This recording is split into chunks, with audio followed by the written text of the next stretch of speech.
ఋషికేశ్లో గంగా తీరాన చాలా కాలం తపస్సు చేసి విశాఖపట్నం వచ్చిన తర్వాత నా మనసుకి కలిచివేసిన ఒక వార్త నా భక్తుల ద్వారా చూశాను. ఒక భయంకరమైన మనస్తత్వం గల వ్యక్తిని చూడడం చేత నా మనసుకి ఏదో పాపం అంటిందని చెప్పి శ్రీరామచంద్రుడి యొక్క ప్రభువు యొక్క కాళ్ళకి మొక్కి ఈరోజు రామతారక మంత్రం యొక్క హోమము జపము చేయించాను.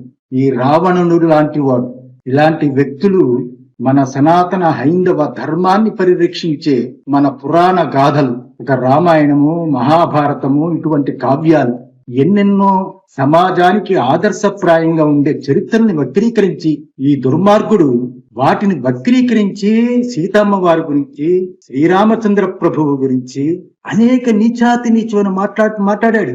అసలు ఈ వ్యక్తి ఈ గడ్డలో, ఈ మట్టిలో, ఈ దేశంలో పుట్టినవాడా అని అనిపిస్తుంది. విదేశీయులే ప్రపంచం నుంచి అన్ని ప్రాంతాల నుంచి వచ్చి హిమాలయాల నుంచి ఆసేతు హిమాచలయంతం కూడా పర్యటించి హిందూ మతాన్ని కీర్తిస్తూ ఉంటే ఇలాంటి నీచాతి నీచులు దుర్మార్గమైన మాటలు మాట్లాడతారా? ఇది సమాజానికి మంచిది కాదు. ఈ యావత్తు భారతదేశాన్ని పరాయి దేశీయులు మతాలు యొక్క ఏవైతే ఉన్నాయో విదేశీయ మతాలు, వాళ్ళు ఉచ్చులో పడకూడదని ఎప్పటి నుంచో ఆర్ఎస్ఎస్, విశ్వ హిందూ పరిషత్తు వీళ్ళు ఎంతో కష్టపడి కాపాడుతూ ఉంటే ఆర్ఎస్ఎస్ నిందించడం, ఆర్ఎస్ఎస్ గురించి వీడికి ఏం తెలుసు? ఒక ఆర్ఎస్ఎస్ వ్యవస్థని, విశ్వ హిందూ పరిషత్తు వ్యవస్థని తూలనాడము.